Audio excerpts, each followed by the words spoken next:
சென்னையில் நடைபெற்ற பரதநாட்டிய சலங்கை பூஜை நிகழ்வில் அதிமுக முன்னாள் அமைச்சர் ராஜேந்திர பாலாஜி கலந்து கொண்டு சிறப்பித்தார்.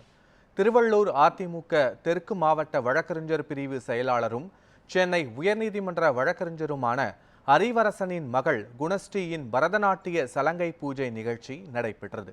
இந்த விழாவில் அதிமுக முன்னாள் அமைச்சரும் விருதுநகர் மேற்கு மாவட்ட செயலாளருமான ராஜேந்திர பாலாஜி கலந்து கொண்டு பரதநாட்டியம் நிகழ்த்திய மாணவியை பாராட்டினார்.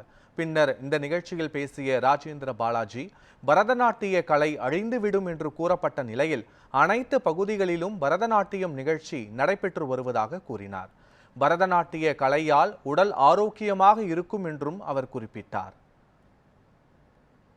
உலகத்தில் பல்வேறு இடங்களில் பரதநாட்டிய அரங்கேற்றம் என்பது இன்றைக்கும் சிறப்பாக நடந்து வருகிறது. மேலை நாடுகளில் கூட இந்த கலையினுடைய தாக்கம் இன்றைக்கு அதிகமாக இருக்கிறது. அமெரிக்காவில் கூட உலக வல்லரசன் அமெரிக்காவில் கூட பரதநாட்டிய கலை நிகழ்ச்சி அரங்கேற்றம் இவைகளை மிகப்பெரிய நிகழ்ச்சியாக நடத்துகிறார்கள். அதுபோல் தமிழ்நாட்டிலும் இன்றைக்கு இந்த கலை அழிந்துவிடும் என்று சூழ்நிலை இருந்த நேரத்தில் இன்றைக்கு விஸ்வரூபம் எடுத்து இந்த கலையானது எல்லா இடங்களிலும், எல்லா இல்லங்களிலும், வீடுகளிலும் அவர்கள் வீட்டுடைய ஒரு சுபகாரியமாக இந்த நிகழ்ச்சியை நடத்துவது, அது சென்னையிலே இந்த நிகழ்ச்சி என்பது சர்வசாதாரணமாக இப்போது நடக்கிறது.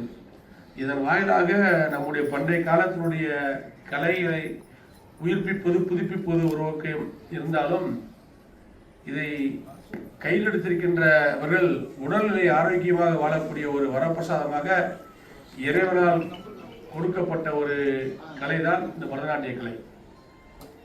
இதை பரதநாட்டிய கலை ஆடுகின்ற பொழுது அவருடைய கண்கள் பேசுகிறது, அவருடைய முக பாவனங்கள் பேசுகிறது, அவருடைய நிலைகளில் இருக்கக்கூடிய அத்தனை பார்வைகளும் பல்வேறு விதமான நடனங்களை புரிகின்ற காரணத்தினால் அவருடைய உடல் ஆரோக்கியமாகிறது. ஒரு பக்கம் கலையினுடைய வளர்ச்சி, ஒரு பக்கம் உடலுடைய நோய் நொடி இல்லாத ஒரு நல்ல வாழ்க்கை அமைவதற்கு இந்த கலை என்பது மிக ஒரு அற்புதமான கலை. அறிவு சார்ந்தவர்கள் அத்தனை பேரும் இந்த கலையை பயின்றிருக்கிறார்கள். இந்த கலையை பயின்றவர்கள் அத்தனை பேரும் அறிவு சார்ந்தவர்களாக உருவாகி பல சாதனைகளை செய்திருக்கிறார்கள்.